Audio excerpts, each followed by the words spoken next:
Hi everyone, I'm Rob Simopoulos and this is The Hilt. Today we have a special version of The Hilt. On December the 17th, 2019, I moderated a panel discussion on behalf of the NSCA, and we had 3 different companies on there. And we had a really great conversation about breaches they have witnessed and what they're doing to really make improvement in their cybersecurity at their companies. And there's some great stories that were told. I wanted to share that with everyone, so we put this into a podcast. I think you'll find the conversation really, really interesting. So here we go. Today, we'll join Rob Simopoulos of Defendify, NSCA Business Accelerator partner, where we will hear from fellow integrators and peers as they will share insight and lessons learned on cybersecurity and how it's affected their business and actions and steps that they are taking to protect themselves as well as their clients. So first, I'd like to introduce Rob. Rob Simopoulos is the co-founder of Defendify, an all-in-one cybersecurity platform that makes cybersecurity possible for small business. Rob is passionate about small business as he is about cybersecurity. 20 years in the security industry, he has received awards and recognition from many trusted industry experts and publications. And Defendify is based out of Portland, Maine. Rob, welcome and thanks for joining us today. We look forward to learning more. Hey, thanks for having me, Mike. I really appreciate it. It's not just Portland, Maine. It's snowy Portland, Maine. We've got a nice snowstorm coming in through here. Hey, I'm really excited about today and having our panelists here. We're going to have a wonderful conversation about cybersecurity, and I can't thank these folks enough for coming on board here and joining me today to share their thoughts and experiences on the cybersecurity front. I want to start off with just a quick introduction on each of these companies and the individuals who are here today. You know, if you don't know these folks, I'm going to be surprised, but you know, the organizations that they're part of are really special as well. So just to tell you a little bit about Conference Technologies, founded in 1988, and you know, their whole goal has been to provide custom superior technology services, and they're including design, engineering, training, you know, under the audiovisual and visual and control systems. And their model has really evolved a lot to the point now where they're developing IP network design, video conferencing, webcasting, collaborative systems, unified communications, and they'll continue to do that as technologies continue to advance. You know, tell you a little bit about Brandon. He's got degrees in electrical engineering and computer engineering. He joined CTI in 2008 as a design consultant. And as one of the top performers there, he was promoted to Vice President of Integration in 2014. In 2016, along with completing his MBA, he was promoted to Chief Information Officer, taking responsibility to help CTI's growth in IT offerings and strategies. So excited to have Brandon here. Thank you, Brandon, for being a part of it. Tell you a little bit about Christina and her amazing company, ClearTech Media. So ClearTech was founded to provide something that every client deserves but hardly ever receives, and which is really the peace of mind that comes from knowing that their needs are truly being met. Their organization is part of the USAV network of pro AV specialists, and that gives them access to resources that reach over 88% of the top 50 metropolitan areas in the United States. It gives them the ability to service basically clients across America and provide local expertise and high standard of service that makes ClearTech an industry leader. Christina's an awesome person. Every time I get to go to an NSCA show, I always love chatting with her. She's the president of ClearTech, and the company was founded in 1983. She's got 24 years of experience in the commercial AV industry, holding many different key positions like sales and executive management. And over the years, her company and herself have been working with some really impressive organizations, Sempra Energy, JPL, NASA, Southern California Gas, Pepperdine University, Caltech, USC, and that's just a few to name. She's received multiple achievement awards, including Manager of the Year, as well as 13 top sales achievement awards. Pretty amazing. If you don't know, Christine is also on the board of directors for the NSCA, and she started serving there in July 2017. She also serves on the Executive Committee of Commission on Voluntary Service and Action, tackling problems of poverty, healthcare, housing, and more. And she's on all kinds of other boards like IFMA in the LA chapter and the Association of Strategic Planners in LA chapter as well. So she's doing some amazing things. And last but not least, let me tell you about Randy. Randy's organization, Sound Solutions, is a Missouri-based full-line integration company, and they have been providing quality long-term solutions since the late 1960s. So as you guys can see, these businesses have been around for quite a while. They've evolved into one of the Midwest's leading quality surveillance integrators and have a diverse team that has decades of experience in the surveillance and AV industries. About Randy, he's the president of Sound Solutions, full line integrator, and he's got 40 years there with the company. He's been dedicated to providing video surveillance, music solutions, and he's also the past president of the International Business Music Association. I want to start off with this meeting that occurred. So the conference board gets together every year, and the biggest CEOs in the world come there and they start talking about challenges and economic conditions and so forth. And this year when they did it, one of the key things that came out was, they said, what's your biggest external concern? And the number one response from US CEOs was the concern of cyber threats to their business. So I'm going to pose this to the panelists and get started here.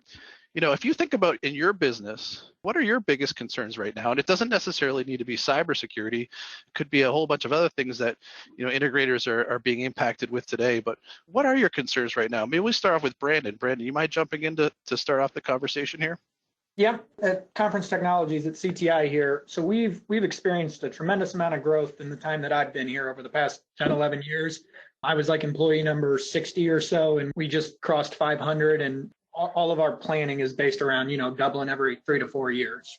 So that means new technology, new people, new processes, right? They're constantly changing and evolving. And, you look back at things that you did as a 100-person company or 200-person company, and you can kind of get a little bit sheepish or embarrassed about some of those things. And that's just, it's not okay as you grow up and mature, not just internally, but also like the customers we serve. The customers we serve are a lot of times more mature in this conversation than we are. And that relates to everything, but cybersecurity is a big thing there and something they're starting to take a lot more seriously as well. So my side, it's really keeping up with the growth. And anytime you introduce new technology, new people, new processes, your risk of a gap in coverage as it relates to cybersecurity definitely goes up, right?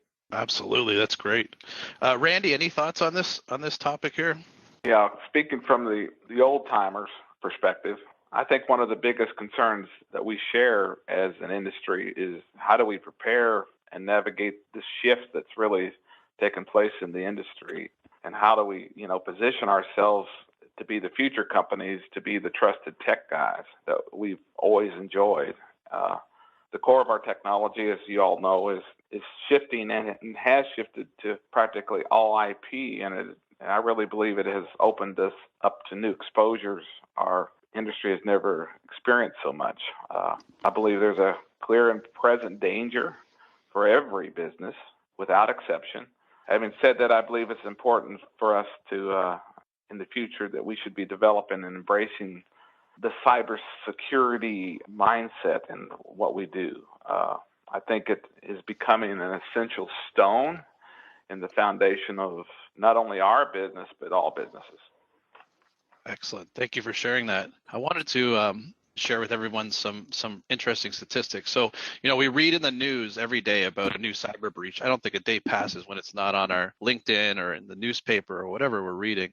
And it's interesting when you really start looking at the statistics, and I do a lot of speaking engagements, and when I get people in a room, I really like to, ask them the question of like, have you ever had a cyber attack at your organization? Are you receiving phishing emails and things like that happening at your business? And, it says 68% of small businesses have experienced a cyber attack in the last 12 months. I'd say what I see is a survey of about over 70% of people putting their hands up. But the interesting part is that, the research is starting to show that attacks are starting to focus more on small business. Even though we're reading about enterprise organizations having breaches, about 50% of the attacks are targeting small business. And we think about systems integrators, they're definitely a target. Many of them are, touching their customers' networks with their devices, deploying IoT devices. They're storing sensitive data about their customers. It could be floor plans, showing sensitive locations of organizations. It could be MAC addresses, IP addresses, a whole variety of different things. What I wanted to do is just ask you guys if you'd be open to sharing any thoughts. Are you seeing weird things at your organization or attacks like, phishing emails, maybe emails that look like they're coming from, the executives to the employees inside your business that really aren't? Have you ever had a cyber attack? Who would be open to sharing some experiences here? I would love to share a couple of my experiences. This is Christina DeBono, and this is very serendipitous that we're having this webinar this morning. We actually were a victim of a cyber attack just about 5 days ago, and it turned out it didn't come from our company, but one of our invoice emails was spoofed, and our client who had received a notification of an ACH change actually went forward with it and ended up paying a significant invoice of ours to a fraudulent account. And so that's just something that happened to us just in the past week. And I'll go into it later. We are a client of Defendify, so we were able to quickly come up with a plan for how to address this. But this is happening all the time. Within our organization, I have over 1,000 phishing emails that come into my email address, and each of our staff have at least 100 a month. Wow. And we track all this, but that just gives you an idea of the extent of this. Yeah, and that's a challenging situation. You basically had an attacker who spoofed or set up an email server and launched something to one of your customers that looked like it was from you guys, right? Is that what you were sharing? Yes. And as it turns out, it was our customer's email that was attacked because several other vendors were victims as well. Well, great example, and I really appreciate you sharing that with everybody. Anybody else on the panel want to share any incidents or things that they've seen? I'll hit ours. This is Brandon. So we've definitely experienced the emails, to the CEO or from the CEO, saying, hey, wire money, send money, things like that, right? The good news is that our awareness and education, along with some of the tools, have helped pretty much make that a moot point at this stage. But about a year ago, we did have something pretty serious happen here where, because of some compromised credentials, someone was able to get in and infect our entire data center with ransomware, basically. The good news is backups were in place, processes were in place. The team did a really good job of responding, but it was ugly and basically shone a light on how serious this could get. And that's really the risk, right? It kind of can be a knockout blow that can come from anywhere and totally cripple you. And you think you got things covered, but you don't. That was the shock there. It was definitely an experience. It caught you off guard. The increase in ransomware is just astronomical. You're hearing about cities, municipalities, so you guys aren't alone. Randy, anything you want to share with the group here about anything that you've had? Probably 5 or 6 years ago. It was before cyber was even a word, I think. We had our voicemail actually hacked from an overseas, our 800 number, and we ended up getting a bill for thousands of dollars from our telephone company, and it was because of a default password. Oh, so someone got in there and started making phone calls. Well, it was hundreds of calls. It wasn't just one, and they had a computer that was bits and pieces from what I was told. So it's amazing the criminal world that we live in. So. Yeah, so you've seen it as well. So, all three panelists have had incidents occur there, and so which sort of supports the statistic where over 60% are seeing things happen. Hey, I want to share with everybody here that the statistics are saying 90% of cyber attacks are starting with the phishing email, and if you don't know what that is, it's the practice of someone trying to send emails into your employees, to your executive team, your customers, trying to get them to do something with taking action. And how these attacks happen, it's pretty simple. There's a lot of information about all of our companies today. You can go on LinkedIn, you can go on Facebook, you can go to a company's website and read about who the employees are and quite often what their email addresses are. All that information's out there. So a cyber criminal who wants to cause crimes, you can gather that information pretty easily and target quite often specific people inside of those organizations to get them to take action. So perhaps they try to get them to fill in a form, click a link to go to a malicious website. Maybe they include inside of that email some type of attachment that might have some malware, and then also try to get them to take action to do something. So it could be, for instance, it looking like it's coming from the CEO of the company to an employee, asking them to send customer information there or make change in a payment or send a payment somewhere. So these things are happening all the time. And so I know that you're obviously seeing that because you both of you folks mentioned it, that you're seeing phishing emails come through. And even though you do have possibly great spam filters and so on in place, they're still landing in the inbox. We see that as well with most organizations. Well, what are you guys doing right now to try to eliminate this? We know that they're still coming through. What can you do to help protect, and what have you done inside your organizations to make improvements? Anyone want to share any thoughts there? One of the things that we're doing is an ongoing staff education program.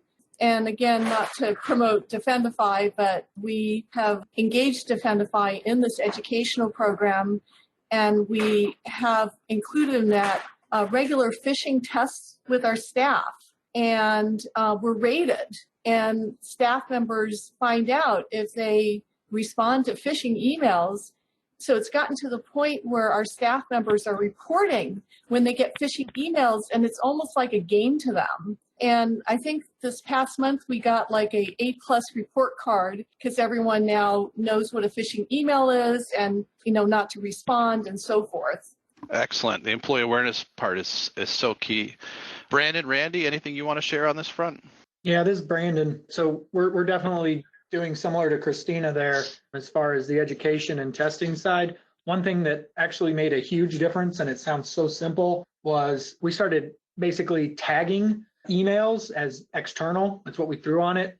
Anything that came in from a domain other than ours, right? And the first week it annoyed some people, but oh my gosh, did awareness go up at that point from folks knowing that, hey, this email came in from outside of the organization, and to basically automatically put up your feelers and kind of inspect it. It was super easy to do. Yeah, I think that's an excellent thing to do inside of an organization. Hey, Rob, if I can add something, someone on the call mentioned it seems like there's more phishing emails this year than ever. And a lot of them are the whole idea of, let's purchase some items from another employee and so forth, even though the firewalls are getting constantly updated to catch these items. So even though we're doing all we can, it just keeps coming and coming. Yeah, and the scams vary. We see, a recent one is the classic gift card scam where these attackers are picking, one of your employees and acting like the CEO and saying things like, hey, I need you to go out and buy a bunch of gift cards and scratch the backs of them and send me the pictures because I'm here at a conference and I want to give them away to customers. I've talked to at least 3 to 4 companies that have lost money just on that simple one. It's really tough. So training and awareness is, in my opinion, is a really, really important key to cybersecurity right now, is educating all of your employees on how to identify these types of these attacks and these phishing emails and what to do when they do receive one of them. So, we hear from a lot of business owners and professionals, they're reading about these incidents, they're hearing about their friends and their friends' companies having things occur. The question quite often is like, now what? What do I do? And so I wanted to ask you guys, you've all taken the steps to start to make cybersecurity posture upgrades in your organization. So kudos to you. You've recognized that it's needed. But quite often what we've seen with security is sometimes it takes a catalyst before someone makes a change. And I wanted to hear from you guys what they were, and maybe you already shared it, but perhaps we can start with Brandon. What was the catalyst that helped you say to the organization, we got to take this seriously? I mean, the catalyst was definitely there were some moments leading up to kind of the big event that we had last year that really pushed us over the edge. But really, it was a lack of the rest of the leadership's group in their knowledge of this. Like it was just a matter of time before something big happened. And we had to make a fundamental change and really improve our posture. And it wasn't just for us internally, but I mean, we were in the business of, serving our customers and going on site and getting on their network.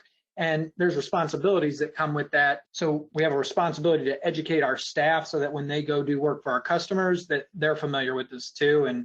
But the big event last year is what we said, we can't continue to say, when we have time, it has to become a part of our culture. Absolutely. And I have to add to that, Rob, the catalyst for us were a couple things.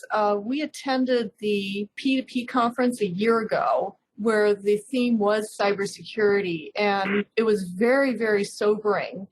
And that week, on the way to the P2P conference, a company we do business with who isn't that much larger than ours had the same thing happen to them as what happened to CTI. They were hit by ransomware, and the entire company's operations was shut down for weeks on end. And they were being held for ransom for $500,000, where their phone systems, they couldn't use their emails. They literally couldn't even have their staff come into the office every day. So that was a real eye-opener. And when we came back from the P2P conference, we took the sessions very seriously and implemented a pretty aggressive plan for our business. Good for you guys. That's great. Randy, any final thoughts here? Yeah, I think for me, it was fear of not being well prepared and positioned. Our trusted friends and tech companies and not around us, which we compete against sometimes, I really do believe that everybody needs to look at this. I really do. It's a real deal, and that's it. All right, thank you. Great. So here at our company, we talk a lot about, cybersecurity is not a project. So it's not something you go in and you install and you walk away. It's really a posture. So it's really about doing things in a recurring way, the constant training and awareness and so forth. But, the gears always need to be turning and they always need to be improving and so forth. I want to ask you guys if you'd be open to sharing, because I know you've done a whole variety of different things in each of your groups to make improvement and make changes. Out of all those things that you've done, whether it's technology or testing or training, what are the things that you think have made the biggest difference so far? And, why is that? Can I start with Randy? Do you mind starting, Randy? Well, yeah. I don't think there's one thing that stands out to us above the rest. I think the cyber thing is such a multi-layered thing. It's hard to define one thing. I do believe it to be very, very difficult not to use a company like Defendify, not a commercial, to get a real evaluation on your weaknesses, where you stand today, so you can make forward progress and getting ahead of the game, if you will. And how about Brandon or Christina? What do you think is the biggest part? So I feel like you got to do the training, you got to raise people's awareness, because no matter what technology tools you put in place, you're never going to be able to catch it all. And to a certain extent, this is a life skill that people need to really understand that, really wasn't maybe 10 years ago, 20 years ago. I think one of the other simple things that we did that really helped after we got through that initial training and getting that program set up was multi-factor authentication, right? Pain in the butt, but it cut down the compromised credentials and things like that quite a bit. And that was pretty easy to turn on, especially if you're in an Office 365 environment. Spot on. Thank you for sharing that. And I think a lot of people don't realize that small businesses, they on average, I think the number's 20 software as a service applications that they use and their employees log into. So you've got to get that multi-factor authentication turned on all of those. Christina, did you want to share something? Yeah, and ditto on all of the above from Randy and Brandon. But one other thing that really became very important to us was having that incident response plan in place. And when we had that incident 5 days ago, we had an incident response plan that had been identified, and we were able to implement literally within minutes after we discovered this situation. And we actually engaged you, Rob, because we work with the Defendify, but I felt that was a very important thing to have in place for our business.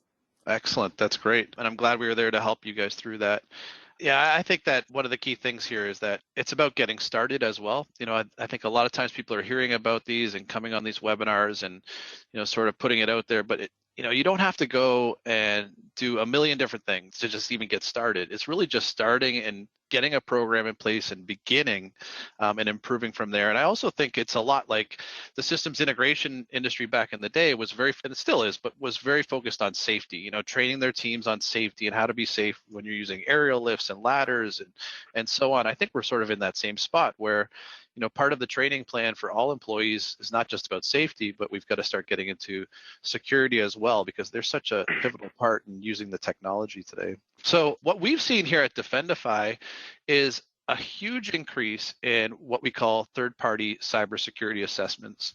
And if you're not familiar with this or you don't know what it is, enterprise organizations that are probably your customers today are realizing that your company might be putting them at risk or might be a threat to them. And what I mean by that is, especially if you're a systems integrator, again, your technicians are going into their networks and plugging things in. Quite often they're connecting their computers to their networks. They're deploying IoT devices. They're storing sensitive data and information about their organizations. And they want to know that the systems integrator that they're doing business with today has proper cybersecurity in place in order to protect them. I actually saw an airport bid the other day that, it was all the specifications about the access control and all the things you had to do from the installation, the technical perspective, but there was a whole section on cybersecurity. And it said, these are the things you're going to have in place from a cybersecurity perspective if you want to, win this bid. And even one of the line items on there was employee awareness and training. So they're recognizing that even that part of a cybersecurity program is really important. These are some quotes that we've heard from systems integrators in the past year. One of them saying, hey, we've received 5 third-party cybersecurity assessments in the past year. Another person saying, hey, we got the contract, but we can't get started until we pass the third-party vendor vendor assessment. And here's some examples of the questions that come from these cybersecurity assessments. So basically the customer's security team will send an Excel, possibly it is something you'll log into to provide the information, but they're asking questions like, do you have policies? Do you have an incident response plan? Have you ever conducted testing to ensure that your networks are safe and that, there aren't any holes or gaps? What's your cybersecurity insurance look like? And then more about how you're going to protect the data that they're providing to you. So for you guys on the panel, have you guys seen this? Have you received any of these things from your customers today? Yeah, this is Brandon. So we absolutely are starting to see that stuff, and I guess probably have been for the past year, mostly from our, call it Fortune 1000 customers that are, like I said, a little more mature in the conversation. And it's all those things, right? It's have you had an assessment in the past year done? Detail do you have policies and procedures relating to if an event should happen? And then we're also seeing, do you carry cybersecurity insurance? And I'm just waiting for the day where all of that becomes required. Ultimately, right now, it feels like they're still measuring risk, but that is starting to become something that, you have to have a good response for, a good plan for, or else it's not worth the risk for them to do business with you. It's just not. Right, exactly. Exactly the same thing that we've seen with many other groups. Randy or Christina, any thoughts here? Just dovetailing on what Brandon just said, being a small business, we have to meet a lot of these requirements. And so over the past year, we've put a cybersecurity program in place. Fortunately, because several of the clients we work with, who Rob mentioned, are, Fortune 100 or Fortune 500 customers, and we've had to pass rigorous certifications from 2 of them that require us to have a full-fledged cybersecurity program in place. So you're definitely seeing it. Randy? Yeah, and we deal with the medium-sized businesses, our sweet spot, okay? They are rapidly going towards the Fortune 500 model of cybersecurity, and they're very much concerned. We just recently landed a large corporate client based on our cybersecurity thinking posture and preemptives that we already have in place. And the reminder to me was that you might have done business with this company for 20 years, okay? But the dynamic is certainly changing in the world, and I can assure you that the sober-minded IT guy in that organization is sitting around the board table making decisions. And I believe in the future that we're all going to be picked based upon what our posture is. That's going to be definitely a weighting factor in our decisions moving forward and their decisions on whether they're going to use you as a company or not. I agree with you totally. So I think one of the interesting things is, we work with a huge variety of different types of companies and organizations, but I think this point is so valid. Systems integrators are unique. The type of work that you guys do, the fact that, again, you're touching networks and getting access to that data is so vitally sensitive. My question to you guys is, and I think I know what your answer is, but I'll let you speak for yourselves. But, as an industry, if we think about the systems integration industry and we think about, just even think about the Target breach that occurred, a few years ago, and how that, had a rippling effect through the HVAC industry and so on. From you guys, how important do you think cybersecurity is right now for the systems integration industry? Is this something that we should be really taking seriously at this point in time? So this is one of the things that absolutely scares me, because I don't know how to put together a completely effective plan and go chase it. We use literally hundreds of thousands of products, right? At this point, more and more sit on the network, on a customer's network. And I know that it is not an acceptable course of action to just kind of stick your head in the sand and pretend that the manufacturers all have the responsibility and we don't. So as a systems integrator, that's kind of one of my big fears. It absolutely means then that you have to have partnerships and relationships in place, both on the customer side and on the vendor manufacturer partner side, to kind of navigate these issues and make sure that you at least know the risk going in, right? You can't always solve it all completely, but you can mitigate it quite a bit, and you can at least know the risks. And that's really what it's about in this world, I think. Oh, great. Yeah, a shared approach here for sure. Christina, what are your thoughts here? I feel that cybersecurity improvements is absolutely critical for our industry, and in part could jeopardize the very existence of our companies if we don't take this seriously and implement rigorous programs to improve our cybersecurity. What really haunted me, and it haunts me a lot, this issue, because I feel that it's one of the biggest growing crimes that are taking place, and it's something that we don't see, and it's very difficult to manage. But what really haunted me was to hear that story about the HVAC integrator who was remotely monitoring one of the major retail chains and ended up becoming the tunnel for someone attacking all of their customers' credit card information. It was like 40 million customers. And I think about that because I think about us going into things like managed services where we're remotely monitoring our customers and how vulnerable we can become if we don't take this seriously. That's a great point. And we've seen in the IT industry, managed service providers being targeted because they do have those remote capabilities into their customer sites as well. So yes, security and AV integrators who provide managed services really need to button things up. And they will, back to the third party cybersecurity assessments, those IT teams are going to start to ask questions if they haven't already about how you're performing that, how you're doing that, and ensuring that, they're as secure as you can make them. Over to Randy. What are your thoughts here? Per Christine's concern, I will reiterate this, is that cybersecurity is a foundational stone to any successful business anywhere. And as integrators, I think we have a responsibility to our clients to be ahead of it and honestly to be knowledgeable about it. And even though if you're an old guy like me, you have to learn about it. And you don't have to understand all the details, but it's important. It's so important. It's almost as important as knowing how to read a general ledger. Thank you. Let's talk about the IoT, the Internet of Things. All these devices communicating on the network. Some of them are cloud-based. The growth of that is astronomical. 15 billion devices in 2015, and next year they're saying over 200 billion devices. And the systems integration industry is definitely a part of this. They're deploying these technologies on their customers' networks and supporting them and maintaining them.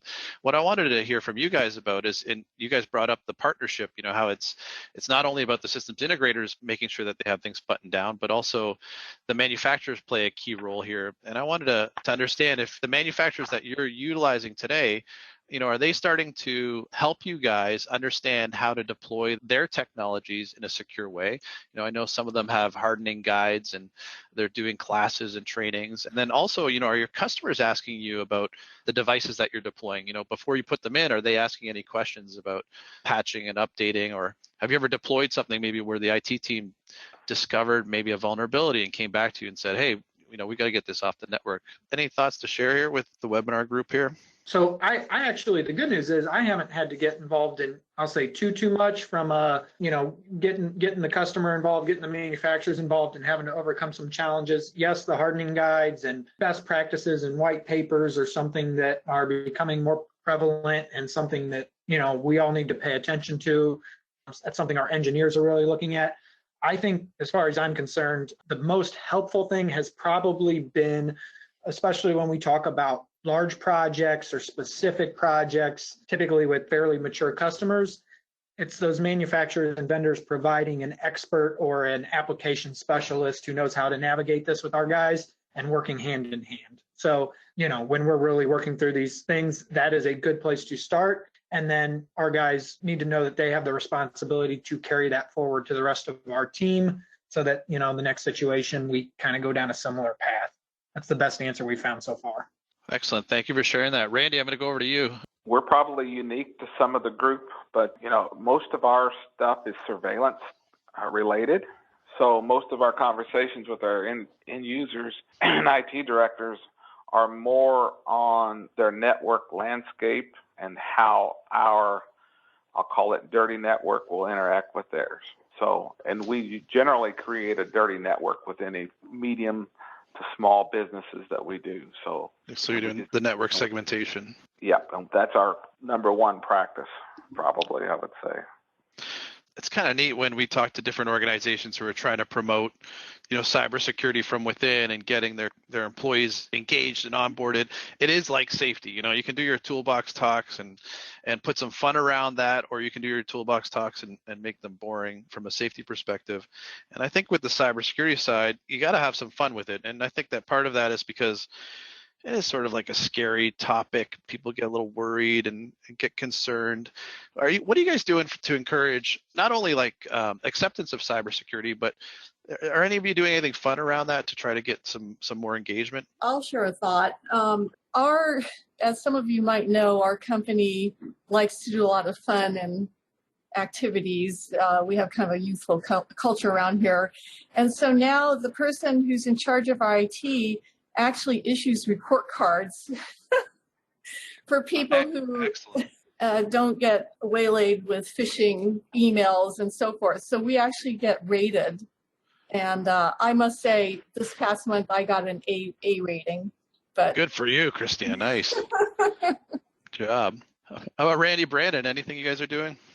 Well, of course, we subscribe to the phishing emails and so forth, and we let it known around the office if a certain person gets spoofed on a McDonald's corporation phishing email or whatever. And we talk about it and we kind of laugh about it, but we want to keep the serious side as well about it. My bookkeeper got phished by you guys on the Facebook one that you sent out, okay? She just wasn't thinking, she said. So, but it's good. So you're talking about the phishing simulations that you guys have in place there. You guys, when your team, if they do interact with a phishing test that's sent out to them, that you guys talk about it and collaborate on that. And I think that's important. You got to have that open communication. Brandon. Yeah, so conveniently enough, October was Cybersecurity Awareness Month, or at least in some parts of the world it was. So we kind of participated in that pretty hard here, made a big push because we felt that engagement on the training videos and phishing tests and all that could be a little bit higher. So part of my team really focused that month on bringing everybody up to 100% participation. So we actually got within 2 or 3 people of getting there the month of October, but we put out videos, put out a lot of emails, fun things like that, and actually tied some KPIs. So we have KPIs here, and there's some that changed month to month, and made the one for October, the bonus KPI built around our cybersecurity awareness training and things like that. So in the past, we've done goofy things with the passwords. So we get reports of passwords that have been potentially compromised, and you see some funny stuff come out of that. So we try and keep it appropriate and positive, but it is absolutely, we are trying to generate positive fun from that. Kudos to the 3 of you. I think that's excellent. We see lots of stuff happening. I spoke to an individual the other day who's building some type of compensation, even for executives inside of their organization. We've seen ice cream socials and having events around it for the ones who are the best cyber defenders in their organization. Or if your organization's big enough where the IT team can get a little overwhelmed, it's like even getting first in line. If you do all your cybersecurity training and you don't fall for the phishing simulations, even being first in line to get IT support. So all types of different approaches. So what we do here at Defendify is we provide our customers an all-in-one cybersecurity platform to help them improve their cybersecurity posture. And it really includes a number of different layers of culture, technology, policies, plans, testing, all those different things that are in place there. And if you ever want to see how that works for the people who are on the webinar, we'd love to give you a demo and show you how that all functions. But as we close out here, what I want to do is just turn to the panelists and say, if you guys wanted to sort of finish things off here with one final tip or a final thought, and we've had lots of thoughts here to share with everybody who's on the call, what would that be? Do you mind just sharing that final thought? Yeah, this is Brandon. So I think we've kind of actually built a pretty good checklist here by talking about some of the different things we've done. And of the stuff that's not mentioned, I'd say test your backups before you actually need them, because otherwise that could be pretty nerve-wracking there. So test your backups before you need them, in addition to the other things that we mentioned here. I think that's an excellent tip. Christina, do you want to go next? Sure. For all of you on the call today, I first of all offer any kind of follow-up that you want to do with me if you are getting started with your cybersecurity plan. And I encourage everyone to take this very, very seriously and make it a critical part of their business model. Thank you. Randy, anything finally you want to share here with the group? I would just They start today. Rob's not pushy. Their company's not pushy. And that is a commercial. I would say, looking back, we started this 3 years ago, and we're still not where we want to be, but we're really close. So this is not something that you just subscribe to and it's over with. I believe that the cybersecurity thing for all of us is living, and that's it. Thank you. I'm going to go back over to Mike Abernathy and see if there's any questions from the group who are in attendance here. Mike? Yeah, we do have a few questions that came in. And Rob, I think this one probably is best for you. Is there an actual certification you can receive, like a NIST 800, 171, or HIPAA? So really the question is, are there any standards we can set ourselves towards? There's a number of different cybersecurity frameworks that can be utilized to sort of guide your organization to a specific level. You mentioned NIST is one of them, Center for Internet Security, ISO. There's a number of different ways and paths that people can go. There are ways where you can go through, for instance, in Defendify, you can perform an assessment and run assessment tools that will help you, tie into some of those frameworks. NIST is an example. So it will actually, each control level or let's just call it a checklist to keep it simple. As you go through the checklist, it will compare against that framework. And if your organization completes all that and you get yourself to a good level, some systems integrators are actually going to a certification level where they're getting ISO certified and so on. So that is a further step that an organization can go to as well. Here's another question, and this might be one for the panelists that see this in projects, is have we seen end users attempt to push the cybersecurity requirements onto manufacturers' software and products through the integrator contract? So have you seen proactive efforts from manufacturer community concerning amending their end user license agreement to comply with cybersecurity policies? I think it affects contracts that we as integrators are working with. So I don't know, Rob, you want to take that one, or Brandon?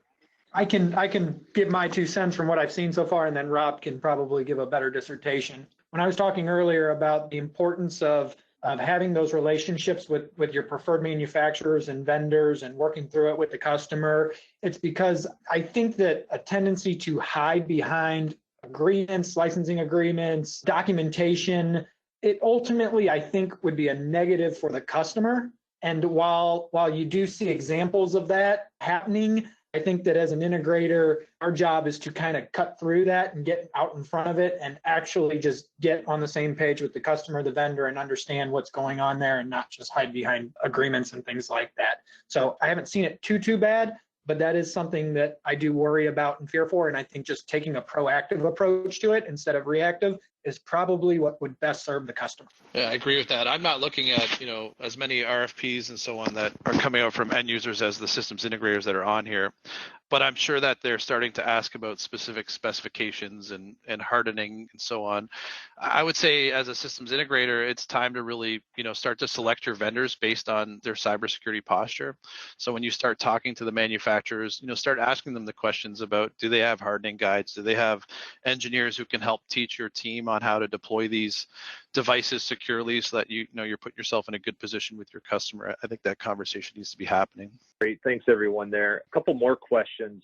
This is really looking at how to implement and successfully implement a cybersecurity program. Is it best practice to have a dedicated IT director to spearhead this effort?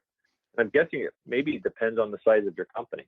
I think it's a great question, but I think Brandon, you might be able to share some thoughts on that since you are sort of in that CIO role. What do you think? Yeah, so I can say that without somebody driving it here, we would have signed up or we would have done a couple things and it would have died. So you probably need to find that evangelist, and I don't care what position it comes from. It really, they need to have an understanding of the business requirements though, and not just look at it from strictly a technology point of view. You can get wrapped up in that, but you need an evangelist to drive it. That doesn't necessarily have to be the same person who's administering it, keeping up with the new hires coming in and making sure they get trained and things like that.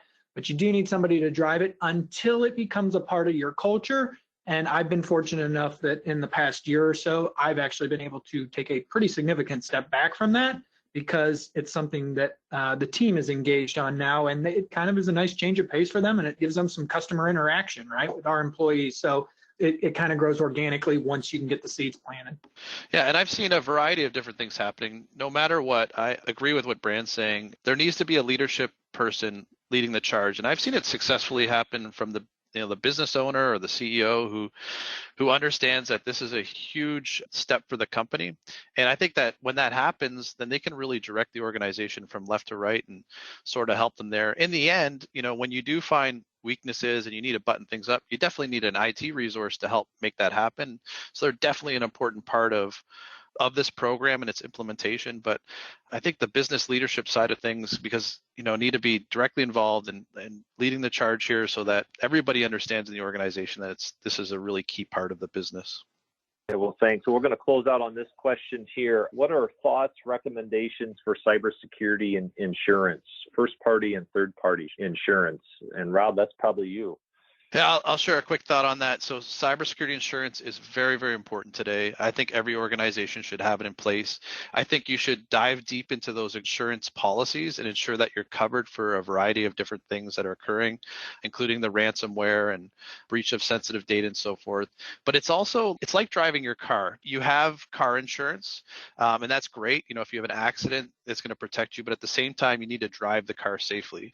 And with cyber insurance, it's the same thing. Let's hope you never have to use it, but the insurance policy's there. But the biggest challenge, it's like every employee is driving your car right now. They're all running your computers and using your technology and your applications. So it's really getting them to all drive safely while they use the technology. And that's the big challenge, but 100% have cybersecurity insurance in place. From our side, we started looking at this really hard at the beginning of the year. And I can tell you, if you've never looked at it before, it's not something you want to just do in like 5 days, be like, oh, let's just go get cybersecurity insurance.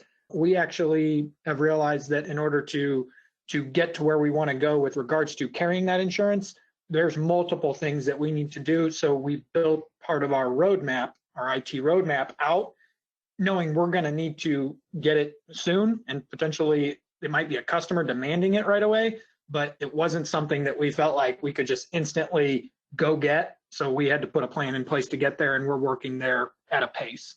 Don't think you can go just sign up for it right away and it be hunky-dory. No, because they're going to want to see all these controls implemented in order to give you that policy, right? Yeah, exactly. Yeah, exactly. That's a great point. Well, over to you, Mike. Hey, thanks, Rob. Thanks, Christina, Randy, and Brandon. Appreciate your insights and everything here. So if we didn't get to your questions today, we will follow up via email after the webinar from Rob and myself. So also, we shared a lot of information here today as NSCA providing resources and so forth. We do have some resources on our Essentials library for members under Section 11 there. So a lot of that information has been provided by a lot of our partners, Defendify, as well as True North on the cybersecurity insurance and everything. So we keep doing our best to help prepare integrators for this continued challenge here. So thanks again, everyone. Just a reminder, and would love to invite everyone to NSCA's Business and Leadership Conference, February 26th through the 28th. All our panelists and Rob will all be there as well. So looking forward to be a great event. And feel free to contact Savannah here at NSCA at swashburn@nsca.org to register. There is limited space remaining. So in the new year, join us for our January 22nd webinar as we work with commercial integrator Craig McCormick and Chuck Wilson of NSCA, as well as Josh Shanahan, NSCA's board president from SVT in Michigan, as they really look at the status of the industry and look at the outlook for 2020. So again, that's Wednesday, January 22nd at 12 p.m. Central. Thanks again, and happy holidays, everyone. Thank you.